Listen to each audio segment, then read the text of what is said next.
एकादशी, आषाढी एकादशी, पद्मशीला शयनी एकादशी म्हटले जाते, कारण या दिवशी भगवान विष्णू क्षीरसागरात म्हणजे दुधाच्या वैश्विक महासागरात झोपी जातात आणि 4 महिन्यानंतर कार्तिक महिन्यातील शुक्ल पक्षातील प्रबोधिनी एकादशीला जागे होतात आणि पुन्हा सृष्टीच्या पालनाचा कार्यभार स्वीकारतात अशी श्रद्धा आहे। या 4 महिन्यांच्या काळास चतुर्मास म्हणतात। या काळात हिंदू आणि जैन धर्मात अनेक व्रत उपासना केले जातात। या काळात हिंदू धर्मात मुंज, विवाह, दीक्षाग्रहण, यज्ञ, गृहप्रवेश, गोदान इत्यादी शुभ कार्ये केली जात नाहीत। तिला सर्व संतांच्या पालख्या आपापल्या गावाहून पंढरपुरात येतात, तर कार्तिकी वारीला वारकरी आपापल्या गावातून दर्शनासाठी पंढरपूर, आळंदी आणि देहू येथे येतात। ची व्रते पाळतात।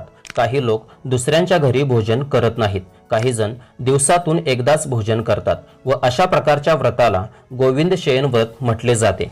चतुर्मासाचा कालावधी भारतातील मान्सून ऋतूशी सुसंगत आहे। प्रबोधिनी एकादशीला बोधिनी एकादशी, कार्तिक शुद्ध एकादशी, देव उत्तान एकादशी किंवा देव उठी एकादशी असेही म्हणतात। तुलसी विवाहाची सुरुवात याच दिवसापासून होते। कार्तिक पौर्णिमेला तुलसी विवाहाची समाप्ती होते आणि लग्न सराईचे दिवस सुरू होतात। आषाढी एकादशी हा वारकरी संप्रदायातील सर्वात मोठा उत्सव आहे। या दिवशी पंढरपूरमध्ये यात्रा असते। या दिवशी भगवान विष्णू आणि लक्ष्मी तसेच विष्णूचे रूप असलेल्या विठ्ठलाची पूजा केली जाते। या दिवशी उपवास केला जातो। आषाढी एकादशीचे व्रत केल्याने सर्व पापांपासून मुक्त चालत पंढरपूरला येतात। आळंदीमधून संत ज्ञानेश्वरांची, नरसी नामदेवमधून संत नामदेवांची, देहूमधून संत तुकारामांची, पैठणमधून संत एकनाथांची, त्र्यंबकेश्वरमधून संत निवृत्तीनाथांची, मुक्ताईनगरमधून संत मुक्ताबाईंची, सासवडमधून संत सोपानांची, शेगावमधून गजानन महाराजांची, उत्तर भारतातून संत कबीरांची इत्यादी प्रमुख पालख्या पंढरपूरमध्ये आणल्या जातात। वारीचे 2 एकादशी, देवशयनी एकादशी यानी कि भगवान के विश्राम का समय, जिसमें देव योग निद्रा में चले जाते हैं।